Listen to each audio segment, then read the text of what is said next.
그 오온에 대해서 이제 지난 시간에 오온에 대해서 잠시 개념 설명을 잠깐 드렸었는데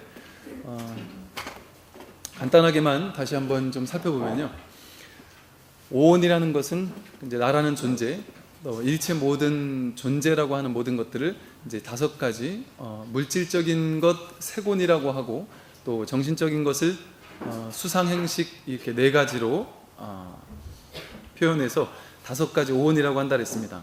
그래서 우리 몸으로 따지면 색은 물질, 그래서 수상행식으로 이루어진 우리의 물질, 몸, 육신을 얘기한다 그랬고요.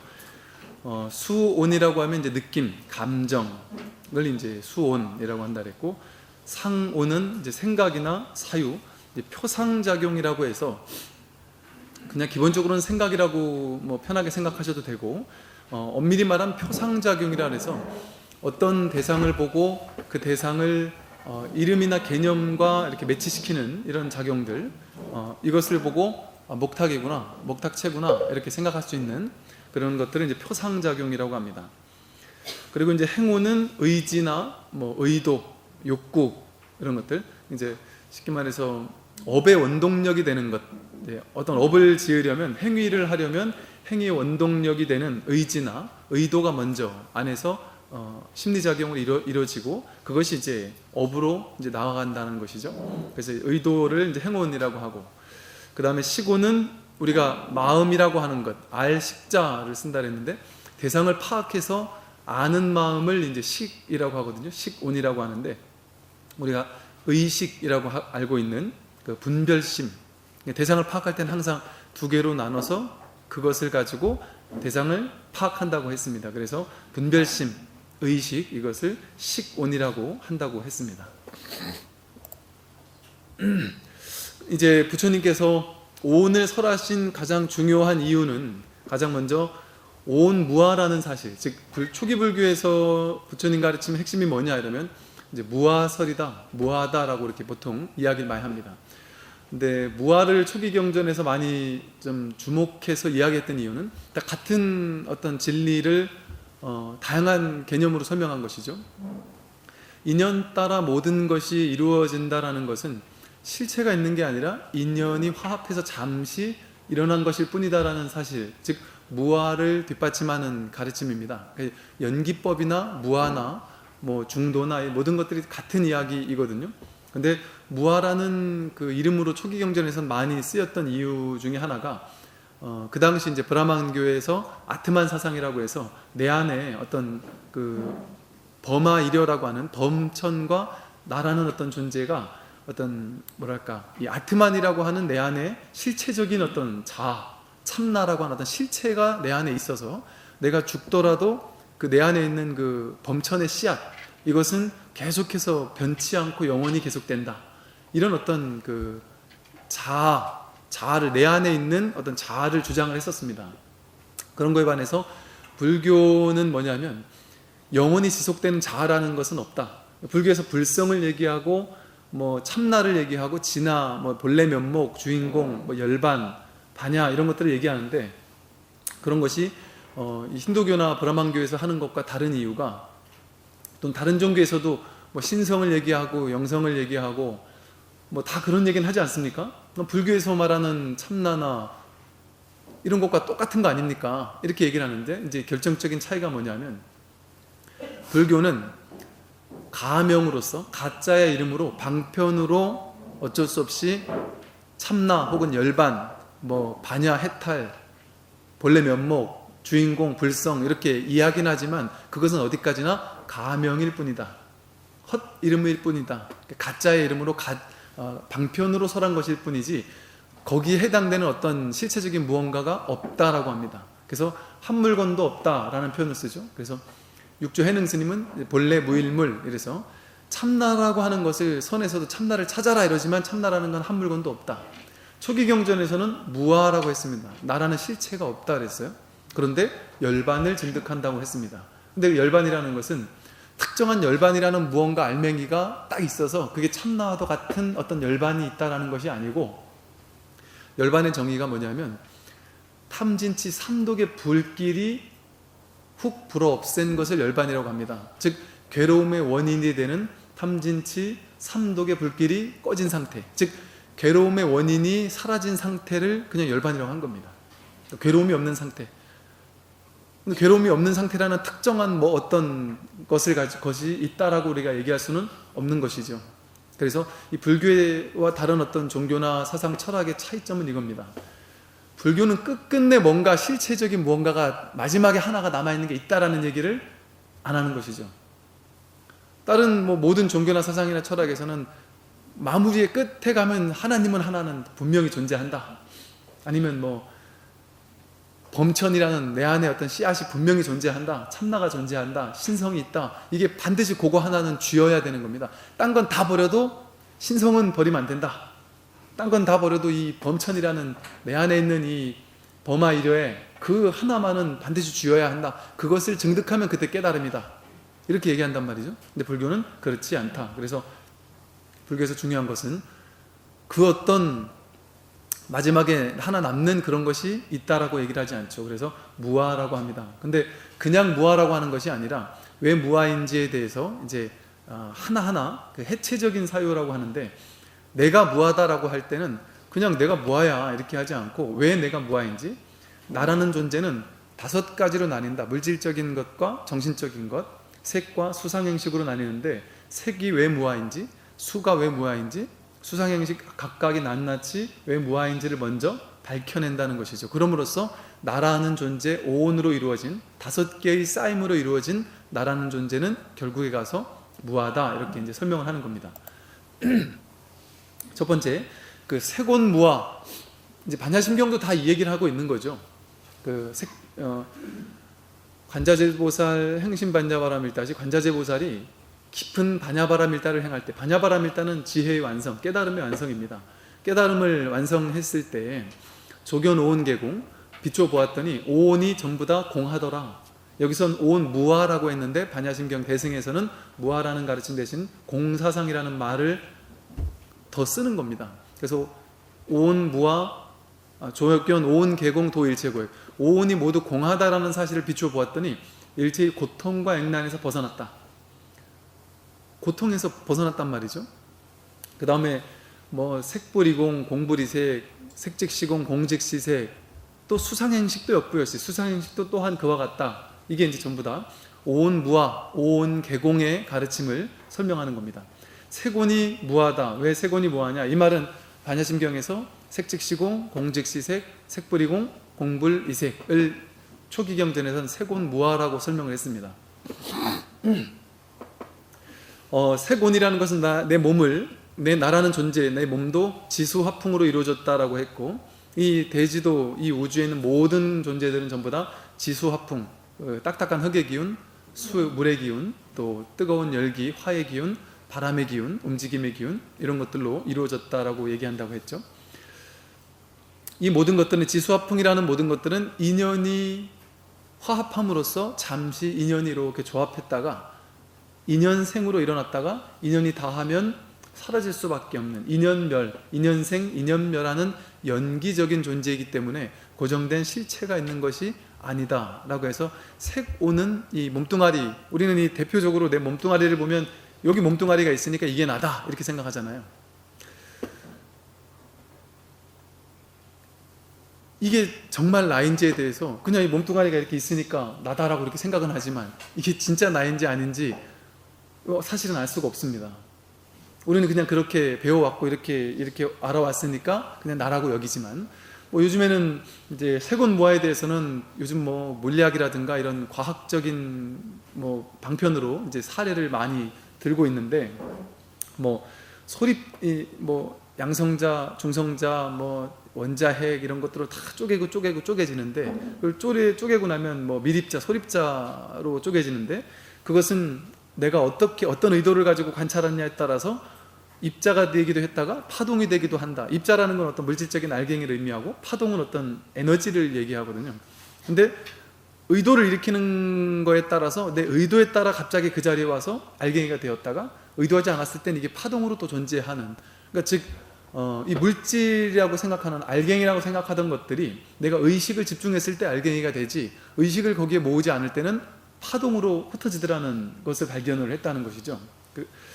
그리고 이 원자를 아무리 살펴봐도 99.999%가 비어 있더라. 뭐 이렇게 축구공만한 그 원자 핵 주위를 아주 이 큰 월드컵 경기장만한 공간으로 아주 먼지만한 온갖 양성자 중성자들이 끊임없는 엄청나게 빠른 속도로 주변을 이 스핀 운동을 한다는 것이죠. 그래서 그 많은 공간이 스핀 운동을 하는 아주 먼지보다 더 작은 알갱이들이 스핀 운동을 하고 있어서 그게 우리가 이렇게 딱 만주면 뭔가 이렇게 있는 것처럼 딱딱하게 있는 것처럼 느끼지만 사실 이게 실제 있는 게 아니라 텅 비어 있는 것 뿐이다라는 것이죠. 비어 있는 것이 그 스핀 운동이 끊임없이 돌고 있다 보니까 이 마찰 작용에 의해서 있는 것처럼 느껴질 뿐이지 실제 이것은 있는 게 아니다. 원자 핵이라고 하는 것조차 밀입자, 소립자로 나눠지는데 그 또한 사실은 비어 있는 파동에 불과하더라. 이런 이제 얘기들이 요즘 양자 물리학 같은 데서는 끊임없이 막 증명이 되고 있어서 쪼개 들어갔더니 물질을 끊임없이 쪼개고 들어갔더니 아무것도 없더라. 남아있는 것이 아무것도 없더라는 사실을 알고는 너무나도 당황하는 이제 이런 것들이 지금의 어떤 물리학에서도 알려지고 있는 사실이죠. 이 몸뚱아리가 만약에 나라고 한다면 우리는 70년, 80년, 90년 살다가 죽을 수밖에 없는 존재죠. 우리가 80년 살다가 죽는다면 이 몸뚱아리가 죽으면 나도 죽는 거다라고 우리는 생각을 하잖아요. 그러다 보니까 내가 죽고 나면 죽는 것은 인생에서 실패하는 것처럼 느끼고 살아있는 것은 이 성공한 것처럼 느껴요. 그래서 뭐 몸이 아프다던가 어떤 일이 생겨서 빨리 죽었다 그러면 뭔가 인생에서 실패한 것처럼 이 생사가 우리의 어떤 삶의 성공과 실패를 결정지을 수는 없습니다. 이 몸뚱아리가 있고 없는 것이 나의 어떤 실체라고 할 수가 없다라는 것이죠. 삶이라는 것은 영원히 계속되는 것이지 영원히 계속된다라는 것도 어떤 뭔가가 이렇게 실체가 있어서 계속된다라는 것이 아니라 이렇게 나고 죽는 인연 따라 생겨났다가 사라지는 인연 따라 무언가가 생겨났다가 사라지려면 이런 수없이 많은 물질들이 생겨났다가 사라지려면 이 생겨났다가 사라지는 배경 바탕이 있어야 되거든요. 제가 이제 이것을 화엄경이나 대승경전들에서는 바다와 파도의 비유를 많이 드는데요. 이 우주의 본 바탕에는 바다와도 같은 온 우주가 하나의 바다로 이루어져 있다는 겁니다. 그걸 한마음이라고 하는 한마음의 바다로 이루어져 있는데 저마다의 개별적인 존재들, 개별적인 물질적인 삼라 만상 모든 것은 하나의 파도일 뿐이라는 것이죠. 인연 따라 파도가 치면 이러한 파도가 쳤다가 저쪽에는 또 작은 파도가 친단 말이죠. 이 파도가 친 그 순간을 놓고 생각했을 때 이 파도가 저 작은 파도를 보고 야 너는 파도가 작구나, 볼품없구나. 이쪽 파도는 저 파도를 보고 야 부럽다, 저 파도는 어쩌면 저렇게 멋있을까 이렇게 부러워한다는 것이죠. 저 파도를 너라고 생각하고 이 파도를 나라고 생각한다는 것이죠. 근데 모든 파도는 이 바다에 있는 모든 드러난 파도는 다 다르게 생겼지만 인연 따라 다르게 파도칠 뿐이지만 사실은 바다라는 한 맛이죠. 하나의 바탕에서 잠시 일어난 물결일 뿐이지 않습니까? 그것처럼 이 삼라만상의 모든 것들은 하나의 파도일 뿐이다. 인연 따라 잠깐 생겨났다 잠깐 사라지는 파도일 뿐이다. 그런데 파도가 어디로 돌아가느냐? 본바탕 바다로 돌아간다. 바다로는 어떤 그 원자재에서 원천에서 나온 인연 따라 잠깐 생겨났다가 다시 그리로 돌아가는, 물결은 잠깐 생겨났다가 다시 바다로 들어가고 잠깐 생겨났다가 다시 바다로 돌아가고, 그러나 잠깐 파도 치는 그 상황 속에서도 그 물결이라고 해서 걔가 바다가 아닌가요? 물결인 채로 그대로 바다입니다. 즉 우리는 중생인 채로 그대로 부처라는 것이죠. 이 바다를 부처라고 하고 물결을 어떤 중생이라고 했을 때 물결은 물결인 채로 부처라는 것이죠. 그래서 번뇌 즉 보리, 번뇌가 그대로 보리, 깨달음이다. 생사 즉 열반, 생사라는 우리 인간 존재가 생겨나고 사라지는 것, 파도가 치고 가라앉는 이 생사가 그대로 열반과 다르지 않다. 부처와 중생과 마음은 하나다. 이런 화엄경 개성도 이런 것을 얘기를 하는데요. 이 중생이나 부처라는 것, 이것은 서로 다르지 않다라는 것이죠. 그래서 우리가 나라고 생각할 때 이 물질적인 존재를 나라고 생각해가지고 이게 어떤 실체라고 생각하지만 사실 이 물질적인 이것은 실체가 있는 것이 아니라 텅 비어서 완전한 어떤 실체가 있는 것이 아니다라는 것이죠. 또한 수온무화라고 해서 느낌, 이제 우리 마음의 네 가지 작용도 또한 실체가 아니라라고 얘기를 하는데요. 느낌, 감정, 우리가 이제 어떤 특정한 상황에서 특정한 느낌을 느끼는데 우리가 느끼는 느낌이 실체적인 것이냐, 그 느낌이 진짜고 어떤 실체라는 건 뭐냐면 그 대상 자체에 절대적인 좋거나 나쁜 느낌이 있어야 돼요.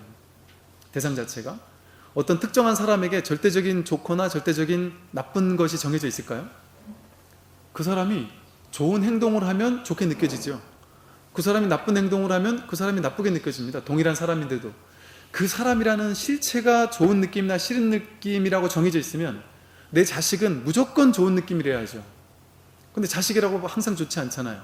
화도 내고 혼도 내고 저 왼수 같은 놈 이렇게 생각할 수도 있잖아요. 그러니까 똑같은 어떤 내 바깥에 있는 어떤 대상인데 그 대상이 어떨 땐 좋은 느낌이고 어떨 땐 싫은 느낌으로 다가오죠. 또 내가 느끼는 느낌도 마찬가지입니다. 동일한 음식을 먹는데 내가 배부를 때 먹으면 내 인연 따라 배부를 때 먹으면 맛없고 아주 먹기 싫은 게 될 수도 있겠죠. 그런데 배가 엄청 고플 때 먹으면 너무나 맛있는 음식이 될 수 있겠죠. 내가 어떤 인연이냐에 따라서 인연 따라 느낌은 왔다가 갔다가 달라지는 겁니다. 내가 어떤 인연에 처해 있느냐에 따라서 좋은 느낌이기도 하고 나쁜 느낌이기도 하고 또 상대방이 어떤 인연으로 내게 다가오느냐에 따라서 좋은 느낌일 수도 있고 싫은 느낌일 수도 있는 것이죠. 특정한 상황이 내가 어떨 때는 어떤 인연에서는 좋은 느낌으로 느껴지기도 하고 어떤 인연에서는 나쁜 느낌으로 느껴지기도 하는 것이죠. 이처럼 우리에게 처해 있는 모든 상황에 대해서 우리는 좋거나 싫거나 그저 그런 느낌이라고 받아들인 다음에 좋은 느낌이라고 생각되는 대상에 대해서는 좋아하기 시작해서 애착하기 시작하고 거기에 집착하기 시작합니다. 그래서 이 좋은 느낌을 더 많이 느끼기 위해서 그것을 내 걸로 쥐려고 하는 집착심을 일으킵니다.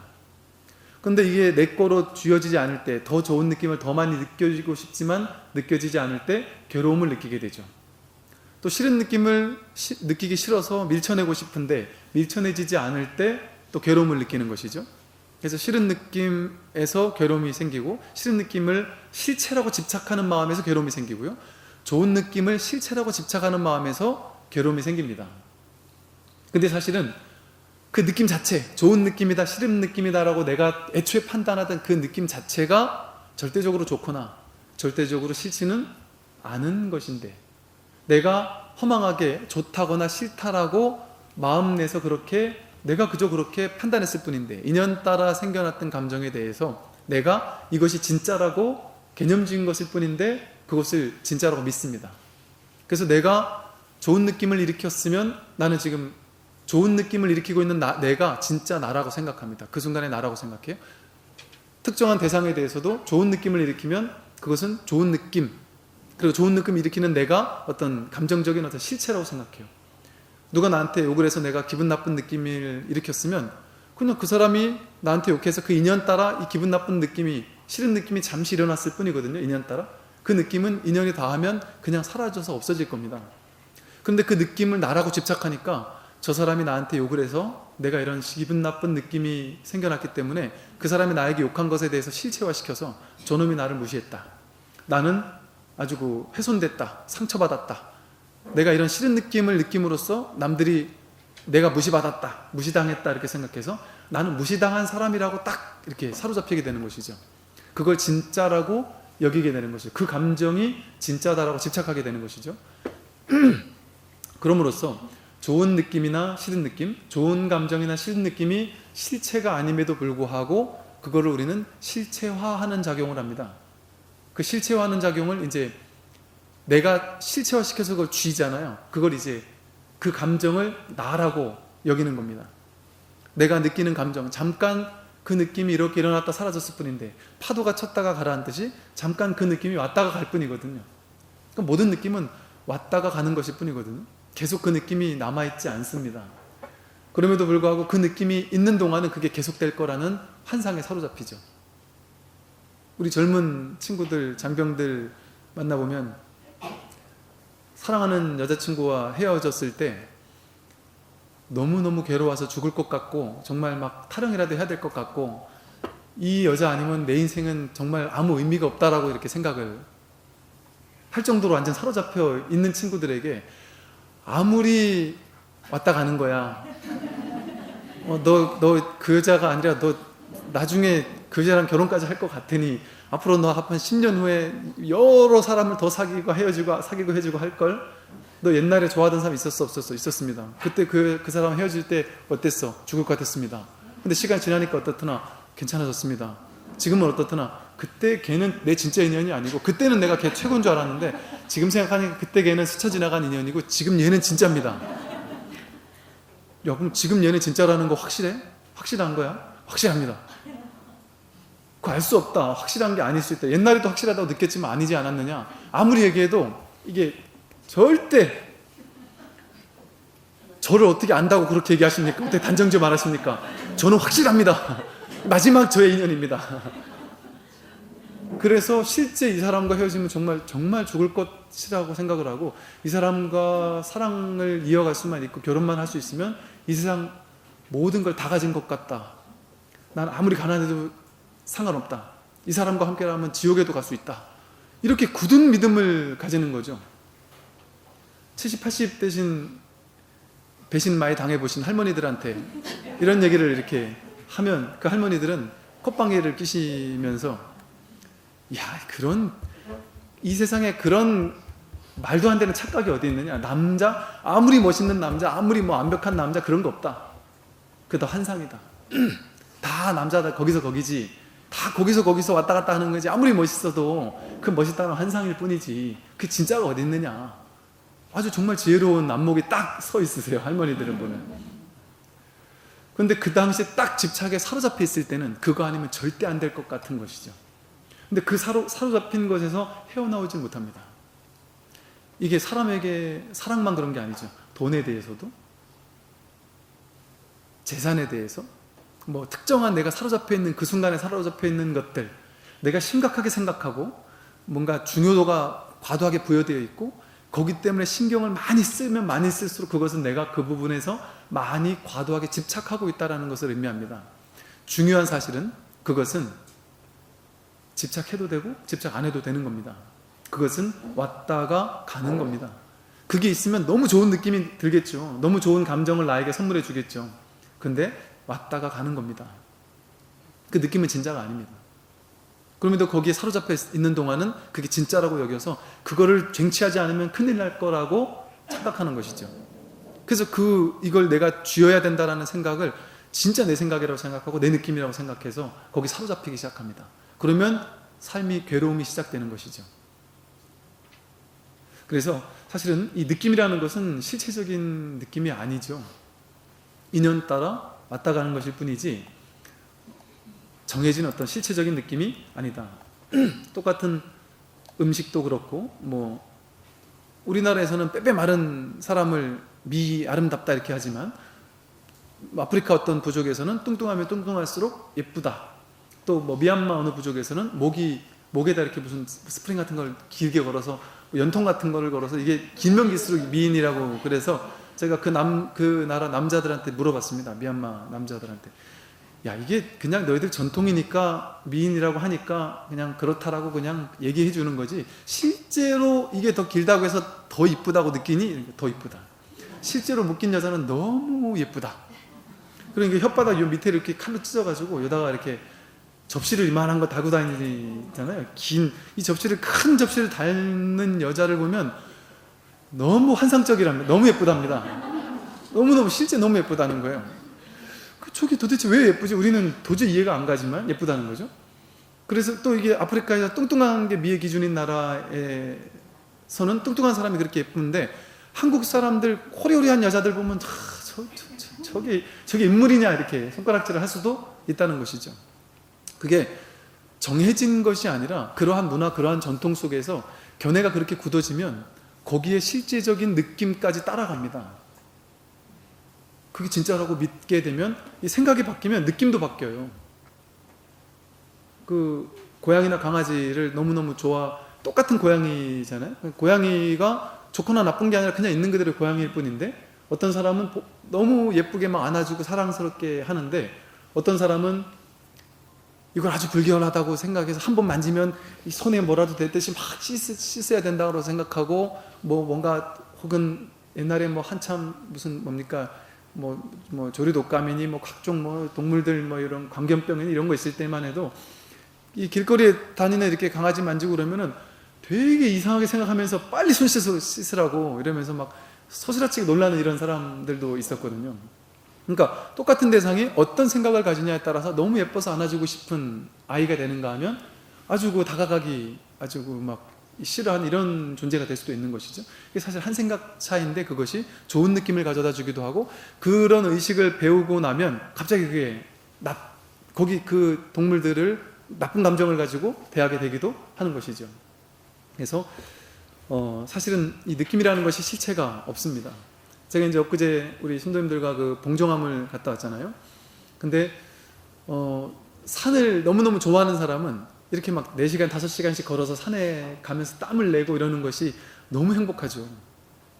저도 한 1박 2일을 다녀왔는데 정말 너무 참 이렇게 먼 나라에 이렇게 여행을 갔다 온 것 같은, 그 5시간을 어렵게 올라가야 마주할 수 있는 그 산골짜기 산 정상에 있는 절에 그 밤에 저는 하루 당일치기로만 갔다 왔지 그 잠자고 온 적은 처음이었는데, 그날 밤 10시, 11시, 12시, 1시, 2시가 됐는데도 그 산 중에 그 정상에 환히 불을 곳곳에 가로등을 밝히고 곳곳 법당마다 신도님들이 또 야외에서 그렇게 기도를 하고 계시고, 그런 모습들이 너무 이렇게 인상적이고 참 되게 이렇게 너무너무 보기 좋더라고요. 그냥 그렇게 갔다 오는 그 자체만으로도 그냥 되게 행복하더라고요.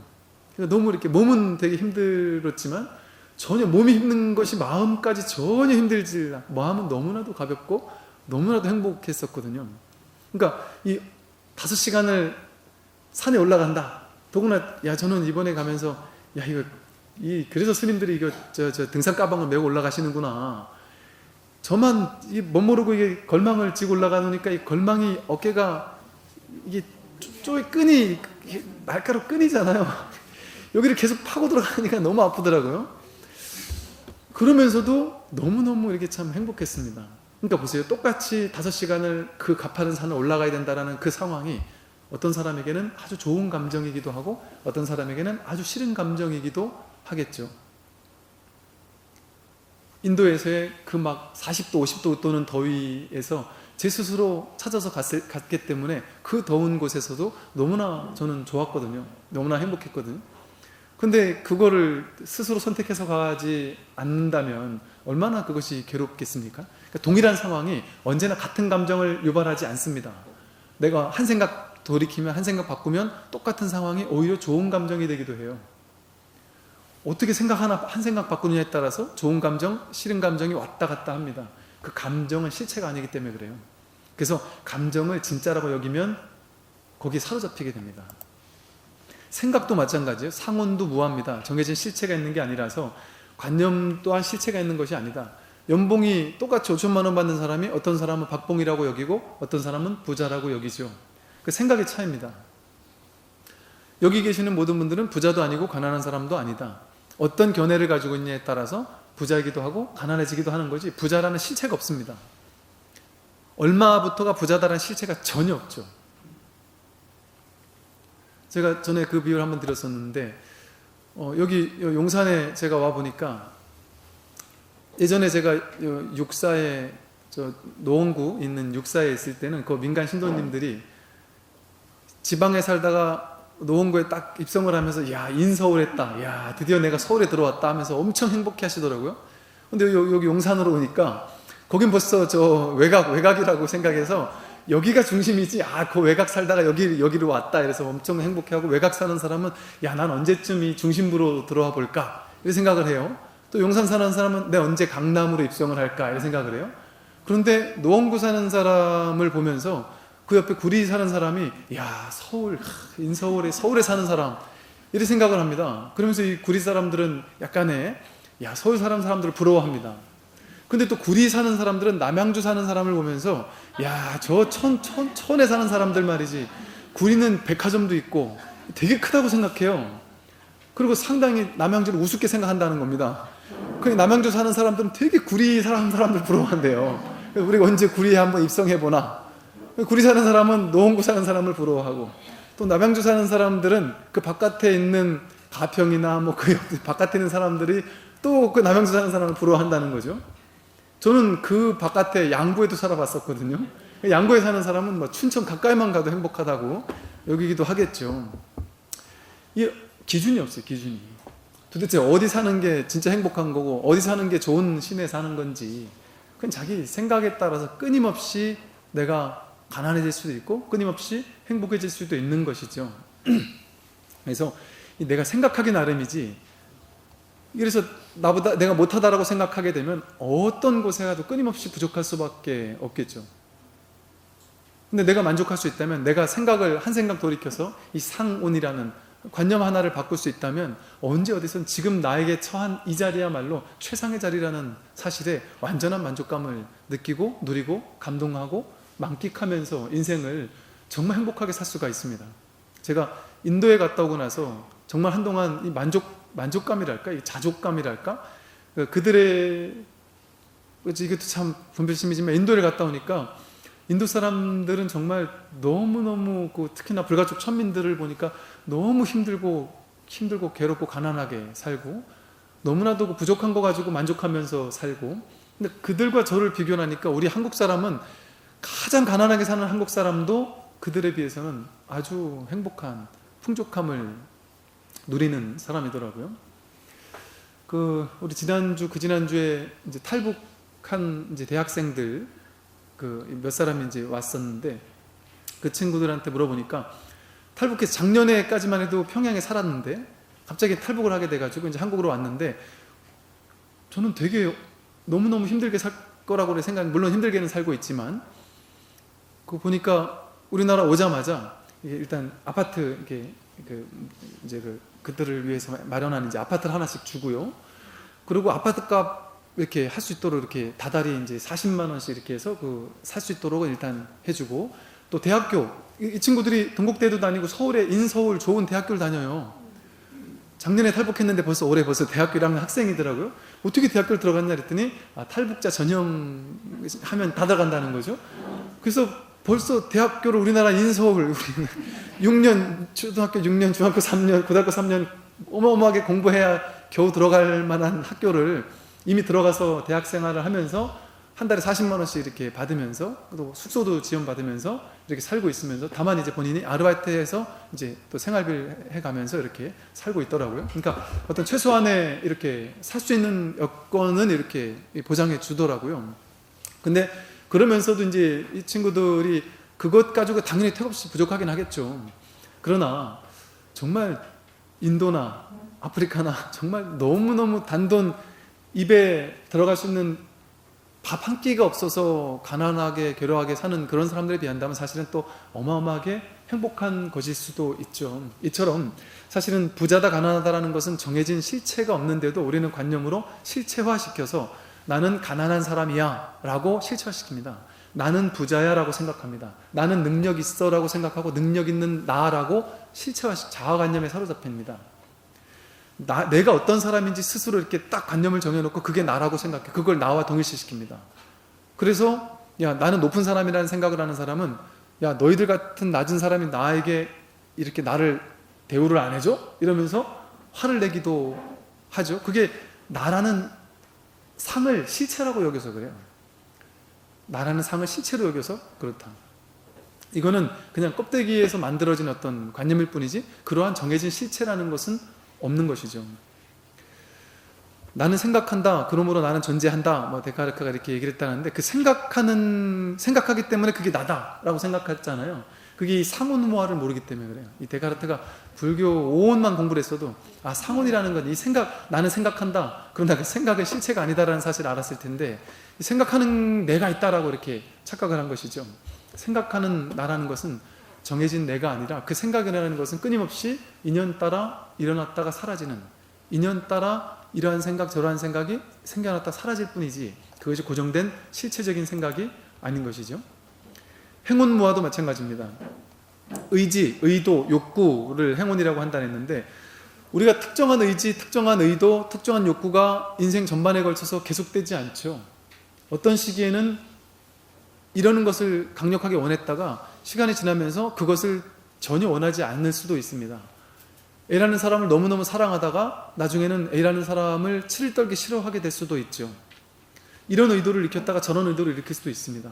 공무원 되는 게 인생일 때의 목적이었다가 나는 공무원이 반드시 돼야 돼 하고 막 집착하면서 공무원이 되려고 했다가 어느 날 갑자기 사업할 인연이 되어서 갑자기 사업으로 방향을 틀었다면 그 사람의 의도가 바뀌었지만 그럼 이 사업가로서의 어떤 의도로서 또 열심히 그걸 사게 될 겁니다. 기존에 공무원 하려고 했던 그 의도는 이미 딱 사라져버리고 없겠죠. 그러니까 우리가 어떤 특정한 의도를 가지고 어떤 그 의지를 가지고 이렇게 해야 된다라고 생각하게 되면 거기 사로잡히거든요. 그게 나다라고 생각하거든요. 그래서 이 의지를 가지고 밀어붙이는 이것이 나다라고 생각합니다.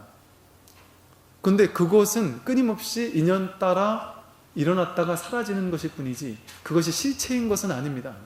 이러한 의도를 일으키기도 하고 저러한 의도를 일으키기도 하고 전혀 다른 의도를 일으키기도 하는 것이죠. 그것처럼 끊임없이 우리의 의도나 욕구나 이런 의지작용도 변화하기 마련입니다. 그래서 이 행운이라는 것은 의도, 의지고 특정한 의도를 가지고 행동으로 나아가잖아요. 그래서 이 의지, 의도가 원인이 되어서 행동을 일으킵니다. 그래서 업행이라 해서 업을 일으키는 작용이라 그래요. 업의 원동력이 되는 작용. 그래서 이 특정한 의지를 가지고 말을 하고 생각을 하고 행동하는 업으로 나아간다는 것이죠. 그래서 이제 이 특정한 어떤 행동, 특정한 업을 짓는 이런 어떤 삶을 살게 되는데 그것은 이제 뭐 유의를 조작한다 해가지고 유의법이라는 것은 조작된 모든 만물 이것은 이제 유의라고 하는데 마음에서 의도를 가지고 내가 머릿속에서 이 세상을 조작해낸다는 것이죠. 세상에 정해진 조작된 것이 우리는 있다고 생각하잖아요. 여기는 한국이 있고 여긴 빌딩이 있고 수없이 많은 삼라만상이 이미 조작되어 있고 그걸 내가 그 속에서 내가 뛰어들어서 그 속을 살고 있다고 여기지만 사실은 그게 아닙니다. 내가 머릿속에서 끊임없이 이 행운을 가지고 유의를 조작하고 있는 거예요. 이 세상을 내 식대로 조작하고 있는 겁니다. 만들어내고 있는 겁니다. 특정한 의도를 가지고 특정한 생각을 조작해내고 있고 그 특정 내 행운을 가지고 조작해낸 대상 이것이 목탁인데 이거는 좋은 건지 나쁜 건지 내가 갖고 싶은 건지 갖기 싫은 건지를 내 행운을 가지고 조작해내는 거죠. 내가 교회 다니는 사람이었고 특히나 불교를 너무너무 배타적으로 싫어하는 사람이라고 한다면 이것은 되게 싫은 것으로 조작되겠죠. 내 의식 속에서. 이건 아주 싫은 것으로 생각이 될 겁니다. 그런데 불자라면 이거는 좋은 것으로서 내 머릿속에서 이렇게 조작되겠죠. 뭐 이거는 뭐 별 문제가 없으니까 그렇지만 예를 들어 5만 원짜리 돈이라든가 뭐 아파트라든가 내가 좋아하는 어떤 뭐 물건이라든가 내가 모으는 어떤 수집가라면 수집하는 어떤 것이라든가 그런 것을 가지고 내가 특정한 의미를 부여해서 조작해내는 것이죠. 그리고 그걸 굳게 믿습니다. 그리고 그것을 그렇게 행운으로서 조작해낸 것 그것을 향해서 내가 업을 짓는 것이죠. 더 가지려고 생각하고 그리고 그것을 가지고 이제 유의로서 조작된 것 이 행운을 가지고 이렇게 조작해서 만들어 놓은 것 이 만들어 놓은 것을 가지고 식온이 이제 대상으로서 파악을 하는 겁니다. 인식을 하는 것이죠. 이처럼 우리 머릿속에서 만들어낸 모든 조작된 것들 이게 조작하는 마음 의도를 가지고 조작해내는 것 그것을 또 행온이라고도 합니다. 근데 그런 것 또한 내 머릿속에서 인연 따라 이렇게 만들어진 것일 뿐이지 정해진 실체가 있는 것이 아니죠. 이것을 조작했다가 저것을 조작하기도 하죠. 이러한 업을 지었다가 다른 업을 짓기도 하죠. 내가 이 사람을 사랑하는 업을 짓기도 하지만 그 사람을 미워하고 증오하는 업을 짓기도 하잖아요. 동일한 사람인데도 불구하고 이처럼 행운은 계속해서 바뀌고 변화되는 것이지 그게 정해진 실체가 있는 것은 아닌 것이죠. 그럼에도 예를 들어 자기가 생각해낸 조작해낸 생각 자기 의도가 절대적으로 옳다고 생각해서 거기 사로잡혀 있다면 그래서 내가 하는 행동, 이것만이 절대적인 어떤 타당성이 있는 것이다라고 굳게 믿고 있다면 그거는 행운무화라는 사실을 모른 채 내가 조작해낸 생각, 내가 조작해낸 의도가 절대적으로 옳다라고 여기는 것이죠.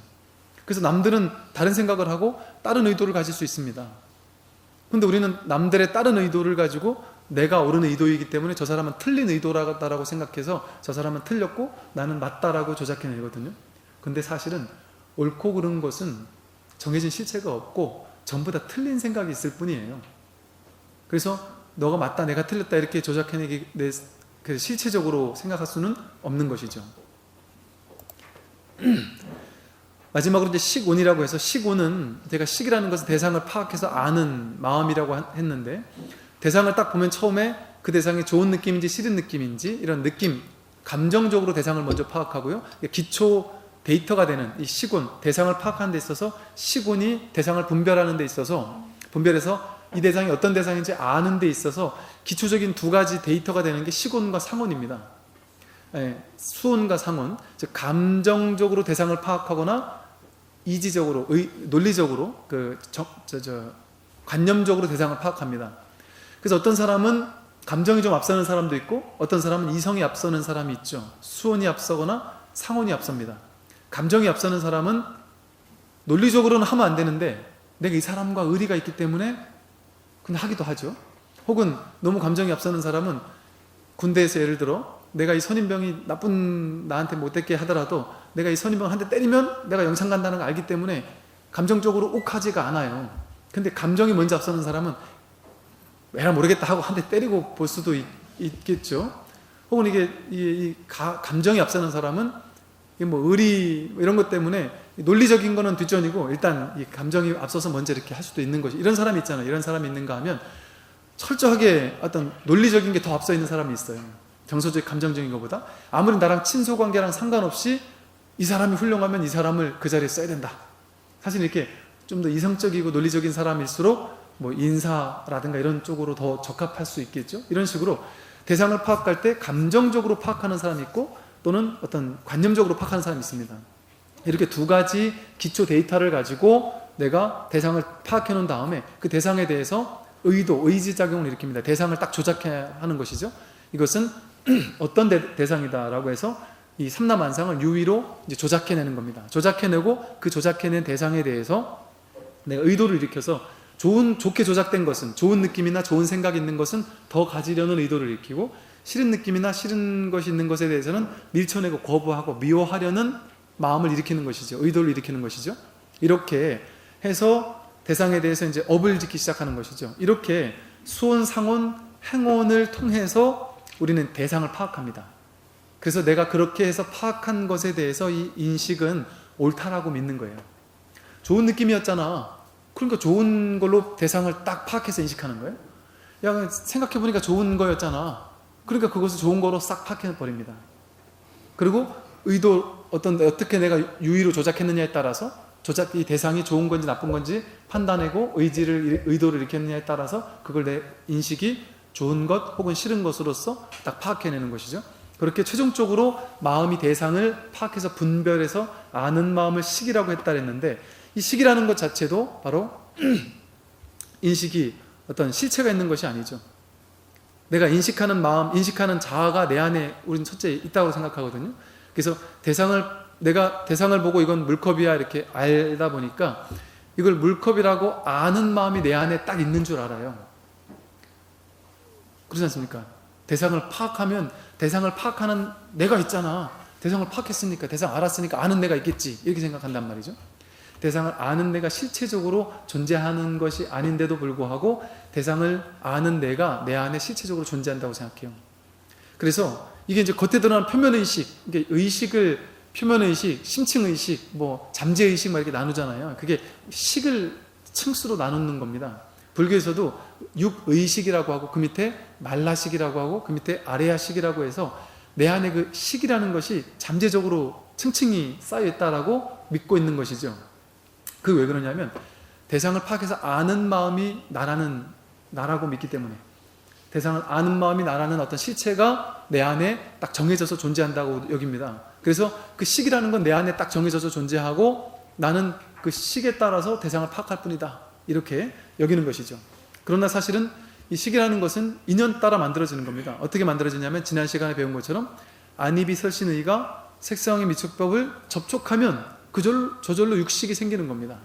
18개가 생기는 것처럼 눈으로 무언가를 보면 거기에 따라서 인연 따라 과거에 배워왔던 행운에 의해서, 온갖 경험들에 의해서 그것이 인식이 되는 것이죠. 그러니까 식이 만들어지는 거죠. 분별심들이 식이 만들어지는 것이죠. 이걸 이제 무명행식, 나중에 이제 12연기에서 배울 텐데, 무명, 어리석음 때문에 행운, 어리석은 행동을 일으키고 그 수많은 행동과 경험들이 모여서 식이 만들어진다, 식의 증장이 일어난다, 이렇게 표현을 하는데 이제 나중에 말씀드리겠고요. 그래서 인식하는 주체가 있다고 여깁니다. 그래서 내가 업을 지으면 업을 짓는 주체가 나에게 있고 인식하는 주체가 나한테 딱 정해져서 존재한다고 여겨요. 그래서 그런 어떤 나라는 어떤 자아가, 식이라는 것을 자아라고 여기는 겁니다. 내가 대상을 파악하는 나, 이게 나라는 자아의 어떤 실체가 있다, 이렇게 여기는 것이죠. 근데 그러한 식은 정해져서 있는 것이 아니다라는 것이죠. 그래서 분별심이라는 것, 이것은 실체가 아니다라는 것을 이야기를 하고 있고요. 다음에 보면은 우리가 이제 오온이 나라고 했잖아요. 내가 바로 오온이잖아요. 오온으로 이루어져 있잖아요. 그러면 내가 괴롭지 않습니까? 여러분들이 괴로움을 파악할 때 이제 불교의 목적은 괴로움을 소멸하는 거라 그랬잖아요. 그러니까 오온이 또한 오온 무아라는 것을 설명하기 위한 교리이기도 하지만 괴로움을 없애주기 위한 교리이기도 합니다. 내가 괴로움이 실체라고 여겨서 괴로움 때문에 진짜로 괴롭다라고 여기는데 그 괴로움이 진짜 괴로운 건지 하나하나 해체해서 사유해보자. 오온으로 5가지를 하나하나 낱낱이 따로 떨어뜨려서 이게 진짜 괴로운 것인지 한번 사유해보자. 그래서 진짜 괴로운 게 맞다면 그때 가서 괴로워해도 늦지 않다라는 것이죠. 즉 우리 괴로울 때는 보통 첫 번째, 색온이 괴롭습니다. 몸뚱아리가 괴로운 경우가 있어요. 이게 가장 어떤 원초적인 어떤 괴로움일 수가 있죠. 몸이 아파서 괴로운 것은 절대적으로 괴로운 걸까요? 몸이 힘들어서 괴로운 것은 절대적으로 괴로운 걸까요? 제가 이런 비유를 많이 듣는데, 중학교 때 우리 담임 선생님이 무시무시한 분이셨는데 그때는 엄청 때리지 않습니까? 전교 등수 떨어지는 등수대로 때렸거든요. 근데 이게 그냥 때리는 게 아니라 기상천외하게 맞았습니다. 이렇게 손톱을 이렇게 하라 해가지고 손톱 이러고 있으면 여기를 이렇게 때리게 됐고요. 이제 책상 위에 올라가서 무릎 꿇고 올라가면 발바닥을 이렇게 두꺼운 거 가지고 그냥 때리는 게 아니고요. 정말 팍팍 소리가 옆방까지 들릴 정도로 맞아서 정말 이게 사람이 이렇게 아프게 맞을 수도 있구나. 그러니까 초등학교 때 맞는 건 그냥 그건 맞는 게 아니었구나. 사람이 이렇게도 맞을 수 있구나. 이런 걸 정말 너무 충격적으로 중학교 1학년 때 느꼈었거든요. 그런데 이제 그 다음 시험을 봤는데 전교 등수가 한 20등 가까이 떨어졌는데 갑자기 막 새까매지더라고요. 제가 그때 2대 맞았을 때 죽을 뻔했는데, 이거 20대 맞을 거 생각하니까 정말 난 죽었다 싶은 게, 다음 주 수요일 날 이제 전교 등수 정확하게 딱 나오는데 그때 가서 정확히 나오면 그날 맞는다, 예고를 딱 주셨습니다. 그날부터 잠이 안 오는 거예요. 학교 가기 싫어지고 갑자기 세상이 우울해지고 막 정말 너무너무 괴롭더라고요. 그 일주일 동안 정말 너무 힘들어서 아무것도 할 수가 없어요. 반 학생들 등수 떨어진 것 같은 친구들은 전부 다 막 우울감에 사로잡혀서 너무너무 괴로워했습니다. 그 증거 잊을 수가 없어요. 너무 힘들었었어요. 근데 그 당일날 선생님이 성적을 딱 주고 나서 그 선생님이 그날 되게 좋은 일이 있으셨나 봐요. 너무 좋은 일이 있으셔가지고 제가 한 20대를 맞아야 되는데 이게 한 3분의 1로 줄어드는 겁니다. 그래서 사람들 전부 다 막 대폭 삭감을 해준 거예요. 그래서 그때 제가 한 5대 정도 맞고 그냥 말았어요. 워낙 선생님 기분이 좋으셔가지고 이 5대도 좀 기분 좋게 때리니까 막 강도가 세게 맞을 거 조금 덜 세게 5대를 맞으니까 첫 번째 한 대 딱 맞고 나서 갑자기 행복해지기 시작하는 겁니다. 이만한 맞을만한데? 하면서 나머지 4대를 맞는데 얼마나 행복했는지, 이 20대가 아닌 4대만 맞을 수 있다는 게 행복했고, 이 정도면 내가 맞을만하다. 물론 그것도 아팠지만 되게 행복하게 맞았던 기억이 있거든요. 그때 제가 느낀 게, 맞으면서 이렇게 행복해질 수 있구나, 사람이. 맞으면서도 이렇게 기쁠 수 있구나. 이게 몸뚱아리가 누군가에게 맞는다라는 건 절대적으로 괴로운 것은 사실은 아닙니다. 저희 아버님께서 산에 올라갈 때 같이 산에 올라가자. 전 죽어도 싫었거든요. 초등학교 저학년 때까지만 해도, 초등학교 때만 해도 너무너무 싫었습니다. 힘든 일을 할 날에는 꼭 같이 하라면 정말 하기 싫었었거든요. 근데 아버지가 원래 토건사를 하시다 보니까 저는 초중 고등학교 때 주말이 제일 싫었습니다. 토요일 일요일이 제일 싫었습니다. 학교에서 늦게까지 야간 작업 있는 게 너무 행복했었어요. 그냥 일찍 끝나면 집에 가서 맨날 노가다 떼야 되고, 토요일 일요일 날은 매일 집에 가서 노가다를 근데 아버지가 그냥 노가다만 시키면 괜찮은데 워낙 불같은 성격이시라 어마어마하게 혼을 내시거든요. 그러니까 토요일 일요일처럼 정말 싫었던 적이 없었어요. 뭔가 이제 그렇게 살다 보니까 이렇게 괴롭다? 이게 일하고 이러는 것들이 그냥 그때는 진짜 너무너무 힘들었었죠. 일하는 것 이런 게 너무 괴로웠죠. 근데 대학교 가서 제가 아르바이트를 좀 하면서 노가다를 좀 하려고 친구들하고 같이 노가다 판에 갔었는데, 제가 유치원 때부터 5살 때부터 제가 삽질을 했었거든요. 그러니까 초등학교 때 경운기 몰고 그랬었거든요. 그랬더니 제가 친구들 5명이 같이 노가다 판을 갔는데, 첫째 날 일을 끝나고 나서 둘째 날 그 사장님이 저보고는 돈을 그때 얼마 주는데 저를 한 1.5배를 더 주겠다고 그러면서 계속 오라고 너무 행복하더라고요. 그 다음날부터 노가다를 뛰는데 이게 얼마나 행복한지, 딴 친구들보다 돈을 더 많이 고 하니까 되게 행복하니까, 야, 이 노가다가 이렇게 재밌었는데 왜 내가 그때는 그렇게 싫었을까? 또 산에 올라가는 게 그때는 그래 싫었지만, 제가 20대 때 제가 갑자기 산에 꽂혀서 정말 우리나라 툭 하면 산에 올라가 있었거든요. 한겨울에 눈만 내리면 산으로 올라가고, 비 오는 날도 할 것 없이 산에 가 있고 이랬던 적이 있었는데, 또 히말라야 갔을 때도 그랬고요. 그 힘들고 하지만 너무너무 행복했었죠. 즉 몸뚱아리가 괴롭다고 해서 그게 실제 정신적으로까지 괴로운 것은 사실 아닙니다. 사실 아닙니다. 정말로. 실제 자살하는 사람도 자살이라는 그 어마어마한 최악의 상황을 스스로 선택하는 거 아니에요. 그러니까 이게 몸의 괴로움이라는 것 자체가 무조건 정신적으로 괴로운 것이다라는 것이 이퀄 관계가 성립되는 것이 아닙니다. 엄청 뜨거운 것이 괴롭지만 뜨겁다고 해서 무조건 괴로운 것은 아니잖아요. 사우나 가서는 시원하다고 이렇게 하는 것처럼 동일한 어떤 상황이 무조건 괴로운 것은 아니다. 그 몸에 병이 있어서 아파요. 그 아픈 게 무조건 괴로운 걸까요? 사실 아픈 게 무조건 괴로운 것은 아닙니다. 그러니까 우린 당연히 근데 이게 우리가 이제 아프다라는 상황을 문제 상황으로 머릿속으로 딱 인식하잖아요. 우리 인식은 다른 건강한 사람과 나는 아픈 사람이라고 둘로 나눠가지고 분별하니까 나는 문제 있는 사람, 난 아픈 사람 이렇게 생각합니다. 아프다는 게 왜 문제죠? 아프다는 거는 되게 자연스러운 상황이죠. 아주 자연스러운 상황입니다. 사실 전혀 문제될 게 없는 상황이죠. 크게 봤을 때 우리가 100년을 살다가 죽는다는 것도 마찬가지거든요. 100년을 살다가 죽는 것이나 70살 돼서 죽는 것이나 50살 돼서 죽는 것이나 30살 돼서 죽는 것이나 우리 관념에서 이 시간적 사고방식에 사로잡혀 있고 생사적인 사고방식에 사로잡혀 있으니까 오래 사는 것을 성공이라고 여기는 것뿐이지, 생사가 없는 차원에서, 아까 바다에서 물결이 일어나는 그 차원에서 본다면 물결이 좀 큰 물결이 쳐서 0.3초 있는 것과 0.25초 있는 게 그렇게 대단한 차이겠습니까? 100년 사는 것과 50년 사는 게 그렇게 대단한 차이겠습니까? 천상세계 시계로 보면 0.1초 차이밖에 안 날 수도 있어요. 근데 우리는 그렇게 생각하지 않고 시간적인 관념을 아주 견고한 실체라고 여기니까 그 생각이, 인식이, 시기라는 것이 나를 괴롭다라고 만든 것뿐입니다. 사실은 엄밀히 말하면 요즘에 팩트 얘기를 하잖아요. 팩트만을 가지고 얘기해라 이러잖아요. 여러분 진짜 팩트는 뭐밖에 없습니까? 과거 없습니다. 팩트만을 얘기한다면 지금 이거밖에 없죠. 지금 여러분 미국이 있습니까? 팩트만을 놓고 보면 내 눈앞에는 지금 눈에 보이는 이것밖에 없잖아요. 여러분 남편이나 여러분 자식이 지금 있습니까? 팩트만을 놓고 보면 있다라고 여기는 건 생각이 있다라고 여기는 거잖아요. 집에 가면 있을 텐데요. 어제 그저께 봉정암 갔다 왔으니까 지금도 봉정암 거기서 기도하는 사람이 있을 텐데요.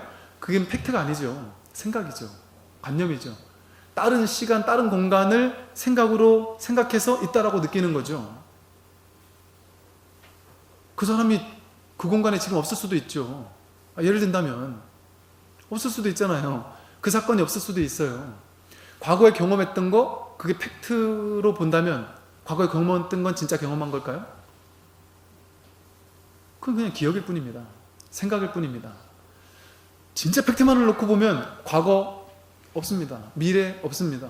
지금 이 자리 이것밖에 없어요. 시간, 공간 다 한상입니다. 이건 팩트가 아니에요. 진짜가 아닙니다.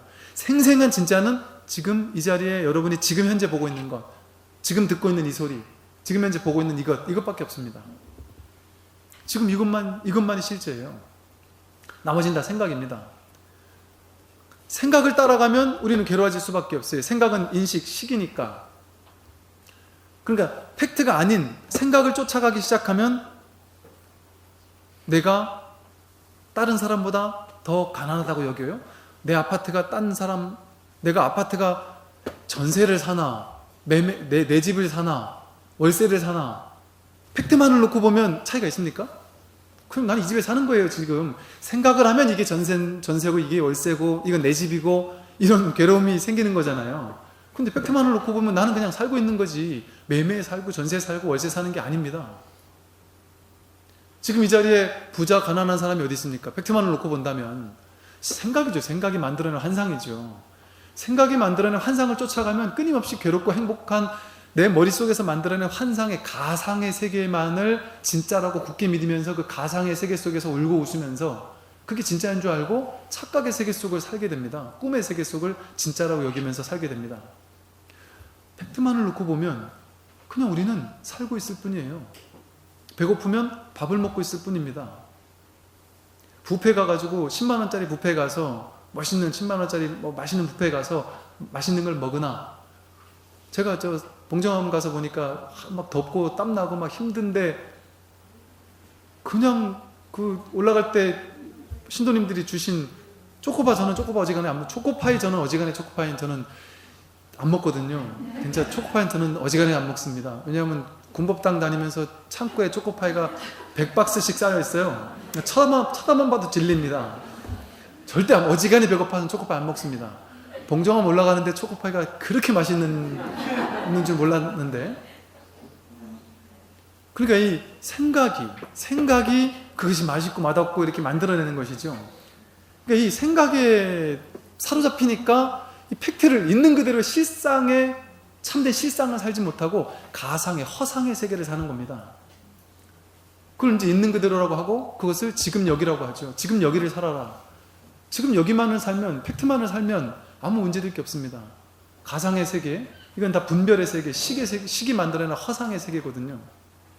그러니까 지금 이대로의 현실밖에 없는데 이 식을 쫓아가면 끊임없이 과거와 지금을 분별하고 미래와 지금을 분별하고, 미래는 이렇게 될 거야, 남들과 나를 분별하고, 나는 가난하고 부족하고 나는 건강하지 않다라는 것도 지금 이대로는 어때요?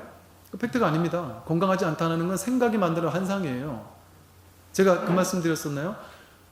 최근에 근자에 제가 한 두세 분을 만났어요. 어느 병원에 갔더니 암 진단을 받아가지고 당장 수술하지 않으면 큰일 난다. 눈물을 펑펑 쏟으면서 저한테, 처음 뵌 분인데 이렇게 눈물을 펑펑 쏟으면서 들어오셨는데 그냥 혹시나 계시면 잠깐 얼굴이라도 뵙고 가고 싶어서 왔다 이러면서 눈물을 막 쏟으시면서 얘기를 하셔요. 왜 그러냐 했더니 지금 남편 자식에게도 아무에게도 얘기를 못했는데 너무 괴롭다. 암 진단을 받고 왔는데 내가 어떻게 이럴 수가 있느냐. 우리 여기 대신하신 어떤 보살님께서 딸이 20대밖에 안 된 아주 젊은 청춘인 딸이 심각한 암이 걸려서 자궁을 드러내야 되는 수술을 해야 된다. 그래가지고 너무 충격을 빠져가지고 정말 얘가 이제 더 이상 이제는 결혼도 못하나 온갖 괴로움에 빠져가지고 그 수술 날짜만 기다리면서 너무 온 가족이 정말 충격에 빠져서 너무너무 괴로웠답니다. 근데 혹시 모르니까 더 큰 병원에 가서 다시 한번 진단해보자. 더 큰 병원에 갔는데요, 그 병원에서 수술 날짜까지 정해서 자궁을 드러내는 수술을 하는 걸로 확정이 돼 있었는데 큰 병원에 가가지고 진단을 받았는데요, 그 수술을 안 해도 되는 암이 아닌 정도가 아니라 아무 문제가 없다. 아무 문제가 없다라고 나왔다는 겁니다. 이건 아무 문제가 없다. 그래가지고 수술 안 하고서 지금 이제 30대 중반이래 딸이 그 당시 그때 그 사람 얘기 듣고 수술했으면 정말 멀쩡한 사람 정말 바보 만들 뻔했다. 저는 이제 그 얘기 듣고 나서 그 얘기를 이렇게 했더니 한 두 분 정도가 그 얘기를 똑같은 얘기를 저한테 해주시더라고요. 자기가 아는 누가 똑같은 일이 있었다. 모 병원에서 수술이라 해가지고 수술할 뻔했는데 딴 데 갔더니 아니라 그러더라. 이런 황당한 세계를 우리는 살고 있으면서 그것을 진짜라고 여기고 사는 거죠. 그런데 그 사람은 보세요. 그 수술을 하기로 결정되었을 때 이 인식에서 식에서는 얼마나 괴로움의 환상에 빠져서 지냈겠어요? 근데 그게 아니라는 소식을 듣고 얼마나 기뻤겠습니까? 이 식의 세계를 따라가가지고 이 세상, 이게 그 온갖 그런 것들을 믿기 시작하면 사실은 아프다라는 많은 것들이요. 정말 허망한 허상의 경우가 많거든요. 그냥 가만히 있으면 낫는 것들이 너무 많거든요, 사실은. 옛날 사람들은 뭐 거의 다 자연치유로 그냥 뭐 낫고 그랬죠. 근데 사실 자연치유되는 것들이 너무 많습니다. 수많은 것들이 자연치유가 돼요, 정말로. 근데 우리는 그게 자연치유된다는 생각은 못하고 그게 뭐 큰일 날 것 같이 느끼고 그것을 정말 실체적인 어떤 괴로움으로 느끼고 이러다 보니까 그걸 믿고 그 생각을 따라가느라고 그 생각 속에서, 그러니까 첫 번째 화살로 괴로움의 진단을 첫 번째 화살을 맞고 두 번째, 세 번째, 네 번째 화살을 통해서 더 크게 괴로워지죠. 뭐 얼마 전에 신문이나 책 같은 거에 보면 의사들이 쓴 책 같은 거 이렇게 보면요, 현대의학을 고발한 책들 많이 있어요. 그런 거 보면 예를 들면 뭐 옛날에는 반드시 수술해야 되는 암이었다라고 하는 것들이 지금은 절대 수술하면 안 된다라고 알려진 것들이 워낙 많죠, 그죠?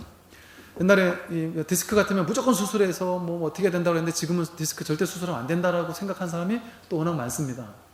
지금은 어떤 그 의사들은 암은 어떤 암이도 절대 수술하면 안 된다.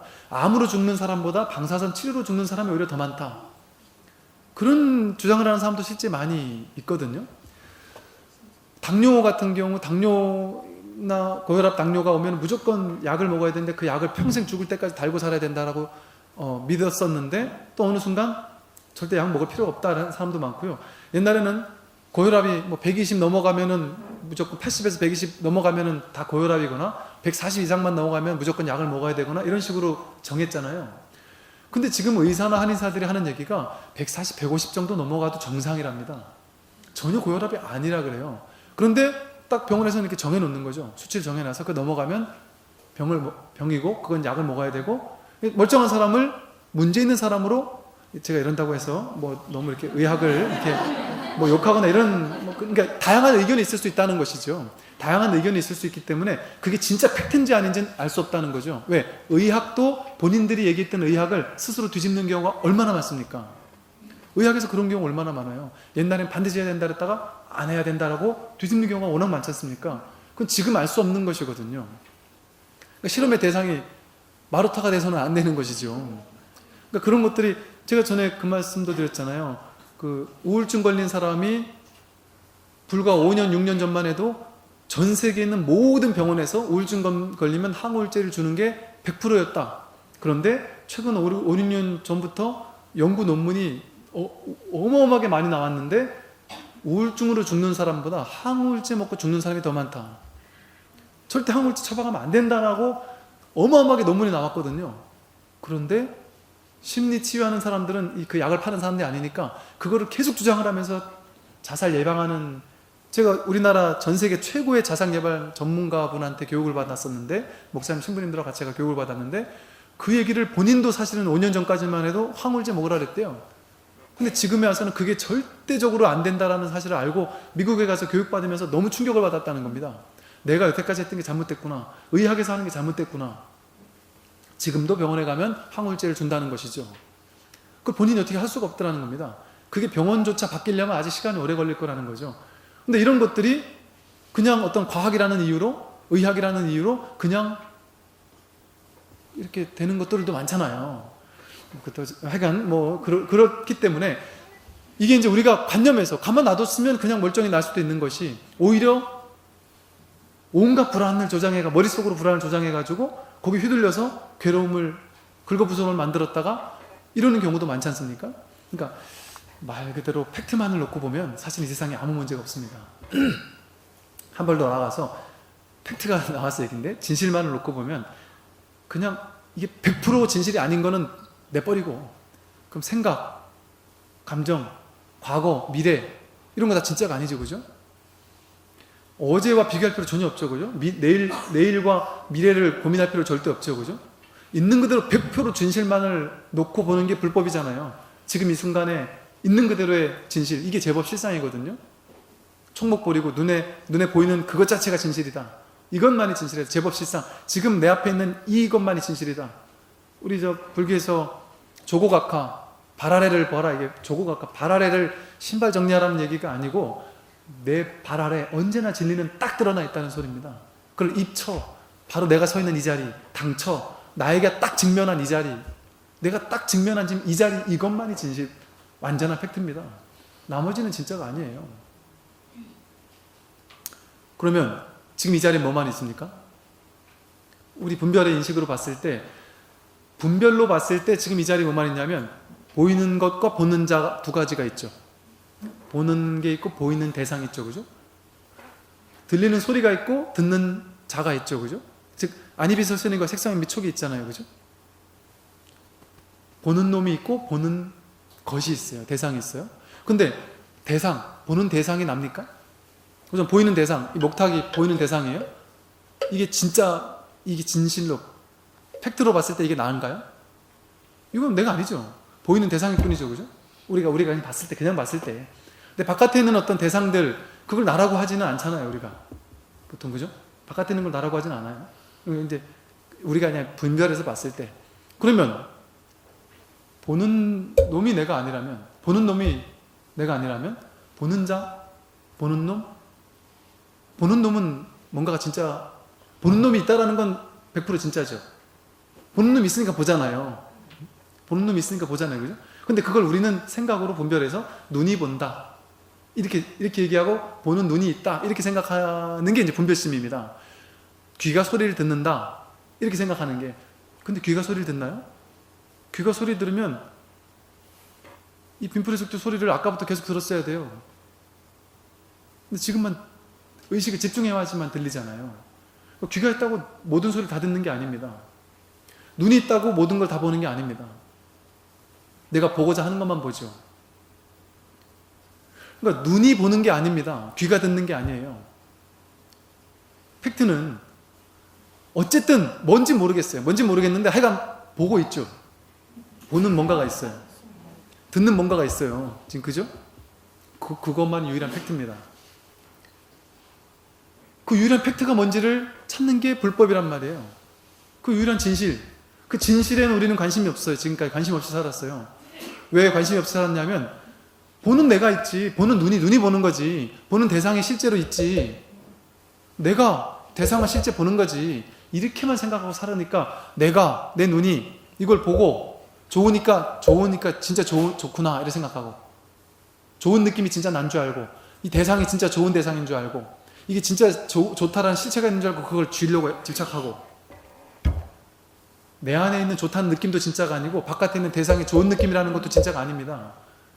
온갖 생각들도 진짜가 아니고 온갖 감정들도 진짜가 아니고 의도도 진짜가 아니고 인식도 진짜가 아닙니다.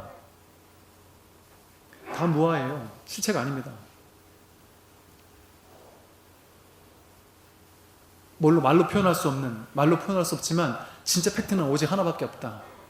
그걸 이제 불교에서는 주인공이라고도 하고 불성이라고도 하고 이름만 그렇게 붙인 거예요. 가명으로. 그런데 이름 붙일 수도 없고 볼 수도 없고 만질 수도 없고 들을 수도 없고 느낄 수도 없지만 그 모든 것이 일어나는 어떤 바탕 배경이 있다. 지금 소리를 듣고 있다라는 이 자체만은 진실이잖아요. 이 소리가 목탁 소리다라고 생각하는 건 생각일 뿐이잖아요. 우리가 목탁이라는 이름을 표상작업, 상온으로 이름 지었잖아요. 그죠?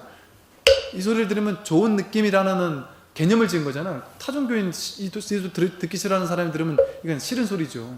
우리는 좋은 소리. 이거는 목탁, 이건 상온이죠. 상온 무하고 이 감정도 무합니다. 근데 이게 듣는다라는 이 자체는 누구에게나 똑같잖아요. 변치 않고 똑같잖아요. 누구에게나, 모든 사람이. 이게 좋다 나쁘다라는 분별하기 시작하면, 분별심 식으로 들어가면 다 다르지만, 듣는다라는 이 자체, 내가 듣고 있다라는, 듣는 놈이라는 이 자체는 팩트잖아요.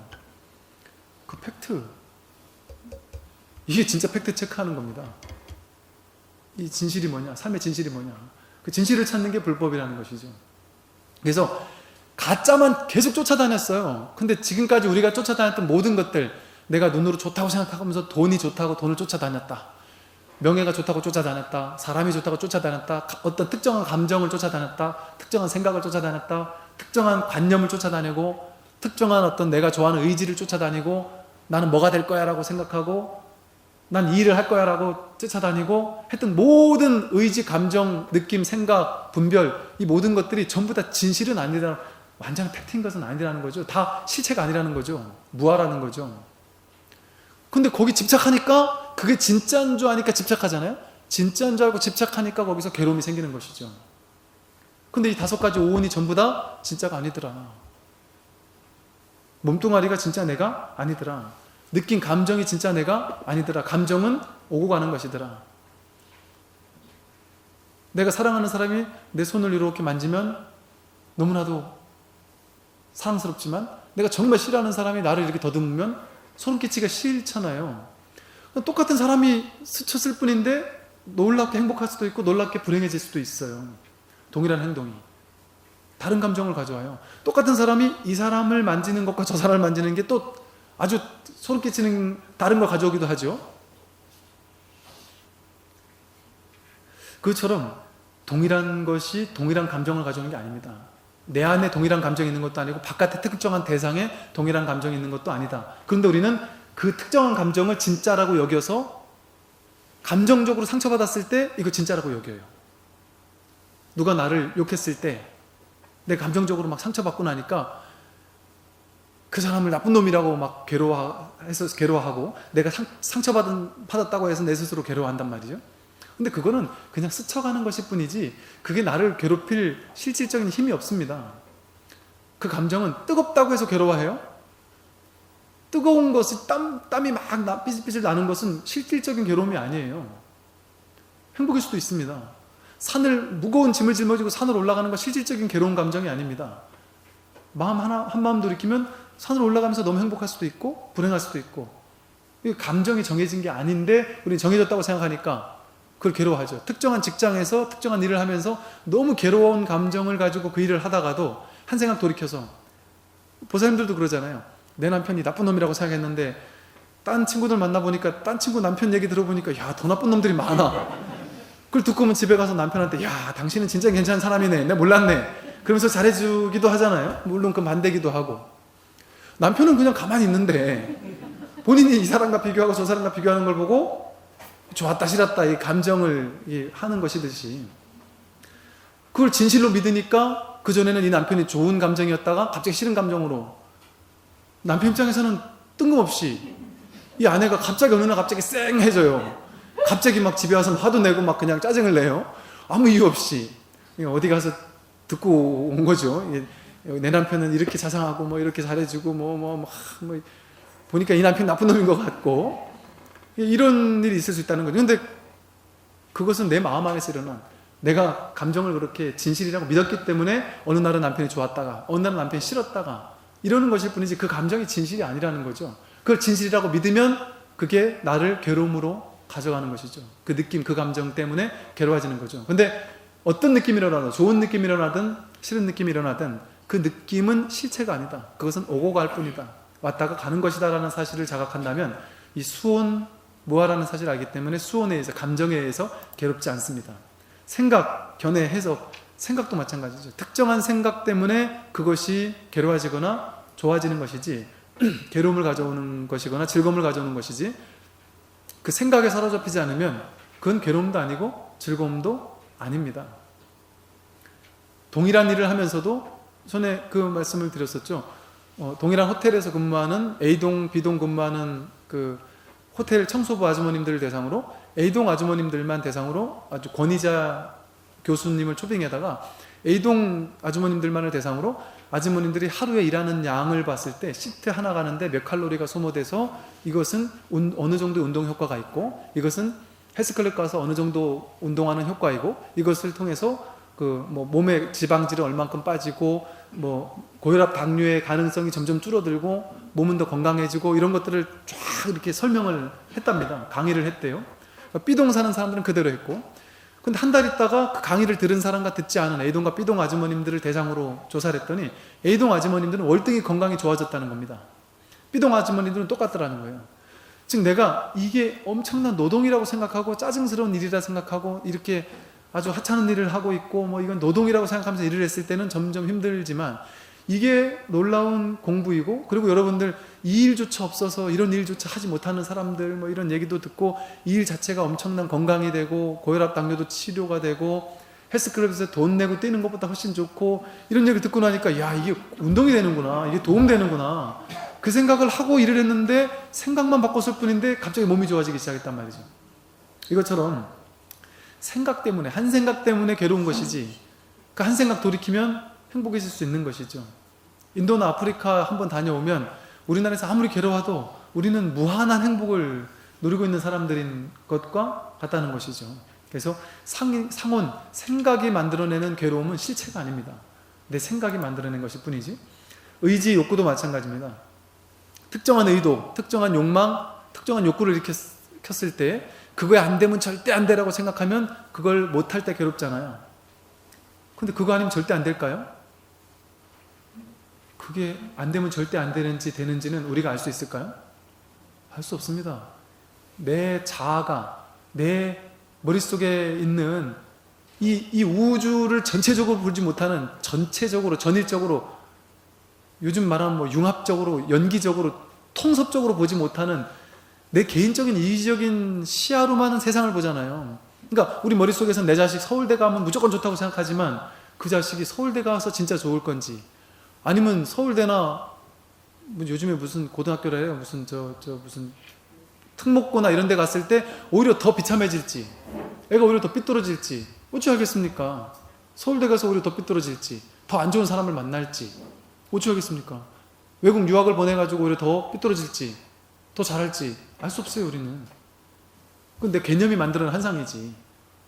이 아이는 오히려 그냥 평범한 중학교, 평범한 고등학교, 평범한 일반 대학교에서 나오더라도 그곳에서 그 아이의 놀라운 역량을 발휘할 수 있는 게 있을 수도 있습니다.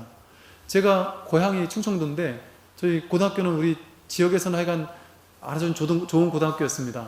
근데 그 고등학교 졸업해서 대학교를 인서울에서 아주 좋은 학교를 다니던 친구들과 그냥 그 지방에서 거기 있는 조그만한 대학교를 나와가지고 그 지방에 있는 친구들, 두 부류가 있을 수 있잖아요. 다 그런 건 아니겠지만 서울에 대학교를 좋은 데 가가지고 풀린 친구들 중에는 보면 대학교 강사하고 있어요. 이제 서울에 있는 대학교 강사 못하고 지방으로 내려와가지고 대학교 강사. 대학교 강사도 이제 나름 열심히 이렇게 하고 있어요. 그런데 항상 이게 돈에 쫓기고 이게 전임 교수가 되지 못하다 보니까 나름 힘들게 되게 살아요. 근데 그냥 조그만한 지방대에 나와서 거기서 그냥 사업을 시작한 친구들은 거기서 딱 자리 잡아가지고 사장님, 회장님이 돼서 비싼 차 끌고 다니면서 나름대로 또 사는 친구들도 있습니다. 그러니까 서로의 길이 다른 것이지 이 대학에만, 특정 대학에만 행복이 있다든가 이럴 수는 없겠죠. 그래서 내가 의도하는 바가 절대적인 행복이라고 말할 수 없습니다. 여러분이 아프지 않아야 된다, 건강해야 된다라는 의도를 가지지만 사실 여러분은 지금 아파야 되는 것이 정상적이고 아파야 되는 것이 진리일 수 있습니다. 여러분을 돕기 위해서 지금 잠시 아픔이 왔을 수 있습니다. 왜냐하면 병이 오는 이유는 나를 죽이기 위해 오는 게 아니라 자정작용으로서 병이 오는 것이거든요. 나를 이 아픔으로써 한 일주일, 이주일, 한 달 이렇게 아파줌으로써 아프고 나면 탁탁 털고 일어날 수 있잖아요. 몸에 있는 온갖 탁한 기운들이 빠져나가면서 내가 정화가 되기 위해서 아플 수 있단 말이죠. 근데 아픔을 무조건 싫어할 필요가 있느냐? 내 의도는 아픔에서 벗어나기를 의도하겠지만 사실 지금은 그 의도가 진실이 아니고 아파야 되는 게 진실일 수 있습니다. 근데 우리는 내가 특정한 의도를 세워놓고 그 의도만이 진실이라고 여기잖아요. 내가 진급해야 된다라고 생각해놓고 그 의도만이 진실이라고 여겨요. 근데 그 사람은 지금 진급에서 떨어져야 되는 사람일 수도 있어요. 왜? 그 사람은 여기서 떨어짐으로써 다른 곳에 가서 더 큰 다른 사업이 기다리고 있을 수도 있습니다. 그 사람을. 어떤 의도가 정말 나를 위한 올바른 의도인지 알 수 없습니다. 그럼에도 우리는 그것이 맞다라고 여겨서 그게 안 됐을 때 괴로워하죠. 근데 그게 안 된다고 해서 반드시 괴로워할 필요는 없을 수 있습니다. 시곤도 마찬가지죠. 분별심 때문에 괴롭지만 분별하는 것 자체가 우리를 괴롭게 만드는 것이지, 분별이라는 것 자체가 비교이기 때문에 그 비교가 괴로움을 만들어내는 것이지, 특정하게 분별하는 것 자체가 어떤 괴로움이나 행복을 가져다 주는 것은 아니다. 분별심에 사로잡히면 그것이 괴로움을 가져오는 것이죠. 그래서 이 오온, 내가 여러분들이 괴로울 때 이게 오온 중에 뭐가 괴로운 거나를 한번 생각해 보세요.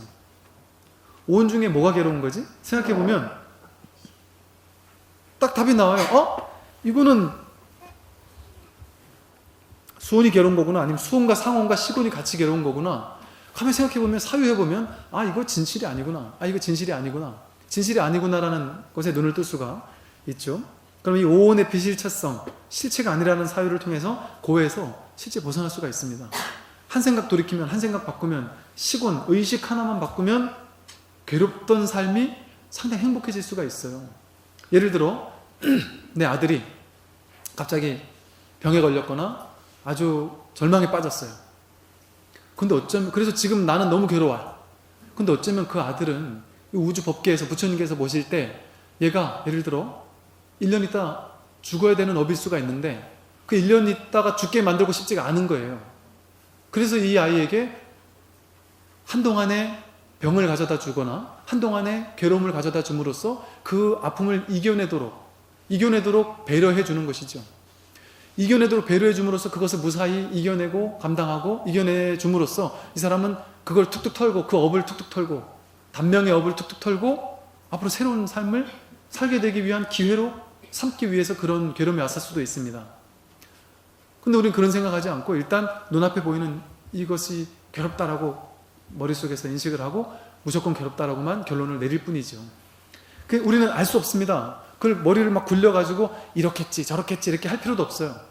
그냥 있는 그대로 삶을 받아들이게 되면 이 모든 것이 내 머릿속에서 관념이 만들어낸 것이고 오무아를 모르는 것에서 만들어낸 환상이구나, 그 환상에 휘둘릴 필요가 없구나라는 사실에 눈뜨면 되는 것이죠. 또 한 가지, 오온에서 우리가 또 한 가지 주목할 점은 내가 오온이라 그랬잖아요. 그러면 일체유심조, 내 마음이 세상을 창조하잖아요. 내가 내 세상을 만들지 않습니까? 그러면 우리가 보통 일체유심조라 그래서 마음먹은 대로 삶을 창조할 수 있다 그래요. 그런데 마음이 뭔지 모르니까 마음을 어떻게 써야지 삶을 창조할 수 있습니까? 이렇게 생각해요. 오온이라는 것은 진짜 내가 아닙니다. 인연 따라 만들어진 가짜의 나예요. 그런데 이 세상은 진짜입니까? 나의 인생도 진짜가 아니고 나의 삶도 진짜가 아니에요. 내가 인생을 살아가는 이 삶 자체가 진짜가 아니라 가짜예요. 꿈과도 같은 겁니다. 물결입니다. 그런데 나는 이 불교가 이게 다 꿈과 같은 것이라고 얘기한다고 해서 인연 따라 만들어진 공한 것이고 허망하다고 해서 꿈꾸지 마라, 그냥 이게 다 꿈이니까 그냥 지금 죽어버려라, 이렇게 얘기하는 종교가 아닙니다. 이게 다 집착할 게 없으니까 법정 스님처럼 전부 다 시골 가가지고 혼자서 무소유하고 살아라, 이 소리가 아닙니다. 자신에게 주어진 삶을 온전히 받아들여서 온전히 그 삶을 멋있게 삶으로써, 나답게 삶으로써, 자기다운 삶을 삶으로써 나라는 어떤 부처의 파편으로서 등장한 나라는 존재, 내가 내 삶을 삶으로써 부처의 삶을 살고 있는 것이고 내 인생을 나답게 살아가는 것을 통해서 이 우주에 기여하고 있는 겁니다. 나라는 부처가 이 우주를 공동 창조하고 있는 것입니다. 물론 그 창조는 공허한 것이고 공한 것이고 텅 빈 것이지만, 그러니까 쉽게 말해서 깨달음을 추구하는 것은 좋은 일입니다. 그런데 그렇다고 해서 어차피 인생 사는데 인생은 막 살아야 되느냐? 그렇진 않아요. 인생은 인생대로 열심히 살고, 인생은 인생대로 내가 꿈꾸는 바, 원하는 바, 추구하는 바 열심히 만들어내고 창조하고, 내가 가슴 뛰는 삶을 살고 내 가슴이 뛰는 열정과 즐거움과 행복감, 이런 것들을 삶 속에서 구현하면서 살으라는 것이죠. 자기가 자기답게 잘할 수 있는 것에 대해서 열심히 하면서 즐거움을 느끼면서 열정을 꽃피우면서 인생을 살으라는 것이죠. 그래서 마음 먹은 대로 삶은 만들어집니다. 이 외부적인 물질 대상은 아까 양자물리학에서 얘기하는 것처럼 의도한 바대로, 마음 낸 바대로 물질적인 현실이 이루어집니다. 물질적인 현실은 견고한 것 같지만 사실은 마음의 종속적인 거예요. 수레를 끄는 소가 있을 때 수레가 가지 않으면 수레를 때려봐야 수레는 안 가잖아요. 앞에 소를 때리면 가잖아요. 근데 물질 세계가 중요하다고 생각해서 나는 부자가 돼야 되기 때문에 아파트를 사야 돼 하고 바깥으로 쫓아나가면서 막 돈만 쫓아나간다면 수레를 때리는 것과 똑같습니다. 그런데 어떻게 하면 부자가 될 수 있느냐? 소를 때리면 돼요. 마음을 챙기면 돼. 마음을 바꾸면 된다는 거죠. 그게 더 빠른 방법입니다. 수레가 나는 갔으면 좋겠어요. 수레를 저까지 가게 했으면 좋겠는데 그래서 수레를 막 때려봐야 수레는 한 발자국도 안 가잖아요. 그런데 소를 한번 딱 때려버리면 바로 가버리잖아요. 그것처럼 바깥에 돈을 쫓아가면 돈을 벌 수가 없습니다. 마음을 쫓아가면 돈을 벌 수가 있습니다. 쉽게 말해서 마음으로 풍요로움을 연습하고 만족감을 연습하면 부자가 될 수 있어요.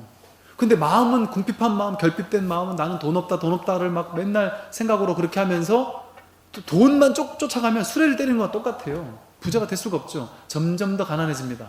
수레만 점점 더 망가질 수밖에 없겠죠. 그러면 현실 세계를 사는 데 있어서 이 꿈과 같은 현실 세계를 사는 데 있어서 꿈과 같은 현실 세계를 어떻게 살 것이냐? 마음 먹은 대로 살 수 있다. 마음이 무엇이냐? 수상행식이 마음이잖아요. 수상행식을 어떻게 쓰면 되는지만 알면 여러분 인생을 마음껏 가꾸며 살 수 있습니다. 부자도 돼도 좋고요. 삶에서 성공해도 좋고요. 여러분 자식을 성공으로 이끌어도 좋고요. 여러분이 꿈꾸는 삶의 반듯한 멋있는 미래를 살아도 좋습니다. 불교는 무소유해라, 돈도 벌지 마라, 절대 그런 종교가 아닙니다. 자신이 주어진 삶 속에서 최선을 다해서 자신의 삶을 사는 거예요. 그러면서 마음 한구석에서는 이것이 어차피 다 내 이것을 최선을 다해서 살지만 이게 다 꿈이라는 것을 아니까 이건 두 번째, 1, 2, 3번이 있는데 2번이라고 해서 무조건 나쁘다는 건 아닙니다. 삶의 우선순위가 다른 거지. 우선순위는 1번이라 해야 되죠. 그러니까 제가 여러분에게 불교를 1번으로 해라 이 소리가 아닙니다. 여러분의 근본적인 괴로움을 없애는 걸 1번으로 하라는 얘기입니다. 그 다음에 2번부터는 이제 세속적인 성공 하란 말이죠. 세속적인 성공도 하십시오. 어떻게 하면 성공할 수 있느냐? 오온의 실천을 보면 됩니다. 첫 번째, 세곤. 몸뚱아리가 나예요. 몸뚱아리를 성공으로 이끌려면 건강한 몸이 일단 내 몸의 어떤 성공이잖아요. 그죠? 건강한 몸이 있어야 내가 이 몸을 가지고 열심히 뭔가를 할 수 있으니까 또 열심히 일하고 열심히 할 수 있는 몸이 돼야 되잖아요. 그러면 세곤을 움직이면 돼요. 어떻게? 예를 들어 안 좋은 음식을 먹고 나서 건강한 몸을 추구한다면 인과응보가 말이 안 되죠. 몸에 좋은 음식, 몸에 도움되는 음식, 과도하게 인스턴트 식품이나 몸을 망가뜨리는 음식이 아닌 좋은 음식 먹고 살면 좋은 건강이 유지가 되겠죠. 운동을 꾸준히 하면 몸이 건강해지겠죠. 당연히 몸을 다스리면 또 스트레스를 받으면, 정신적인 스트레스를 받으면 그게 몸으로 그대로 영향을 미치거든요. 정신은 그대로 마음이기 때문에. 그래서 사실은 이 세곤은 크게 신경 쓸 필요가 없습니다. 세곤이 할 수 있는 건 그저 먹는 것과 운동하는 것, 그 정도를 하면서 굳이 한다면 이제 명상하고 마음 공부하는 것은 마음을 다스리는 건데, 신기하게도 이 세곤은 마음을 따라가게 돼 있어요.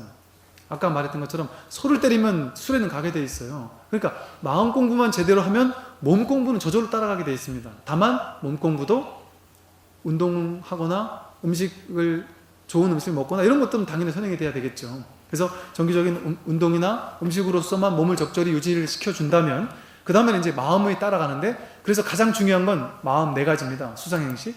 첫 번째, 느낌이 여러분 인생을 창조하는 첫 번째 가장 중요한 원동력입니다.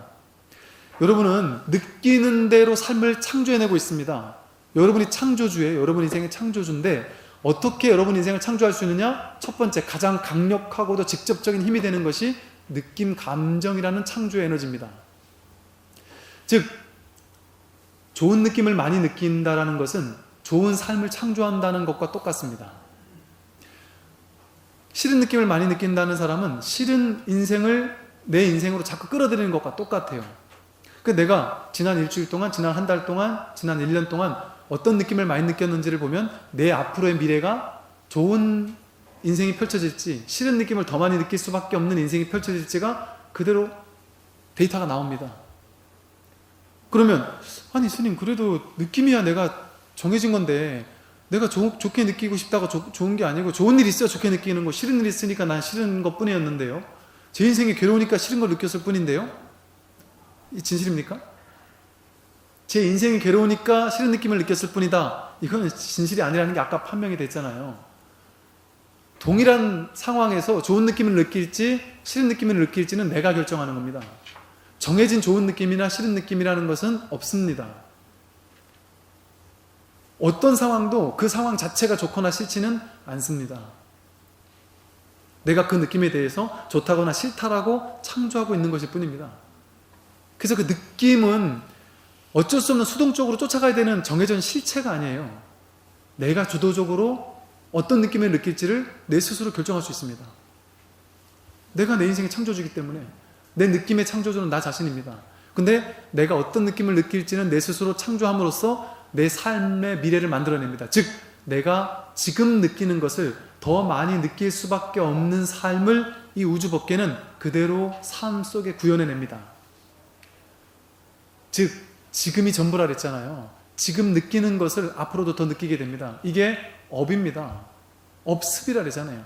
공업이라 업습, 즉 업을 내 마음속에서 좋은 느낌을 느끼는 행위를 많이 일으키고 좋은 느낌에 대한 어떤 업이 많아지면 이 감정이 많아지면 자꾸 좋은 느낌을 느낄 수밖에 없는 삶이 구족이 되고 그렇게 되면 점점 더 좋은 느낌을 더 많이 느낄 수밖에 없는 삶이 착착 만들어지기 시작합니다.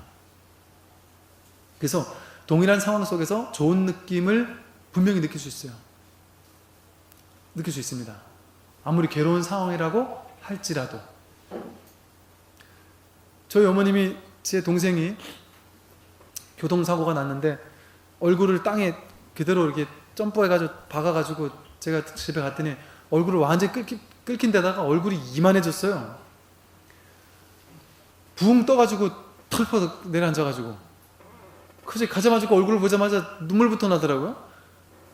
근데 어머님께서 제 손을 잡고서는 야, 그래도 형이 스님으로 계시다 보니까 얘가 이 상황에서 점프해가지고 그 차 많은 곳에서 딱 떨어지면 바로 죽거나 뒤에 오던 차가 갈리거나 얘가 죽을 수도 있는 상황이었는데 의사 선생님이 얼굴 저거는 금방 가라앉는다 그랬고 이만하게 천만다행이다. 정말 야 정말 멀쩡하다. 사지 멀쩡하다. 시간만 지나면 돌아온다. 얼마나 다행인지 모르겠다라면서 막 너무 고맙다고 하시는 걸 보고 제가 너무 감사하더라고요.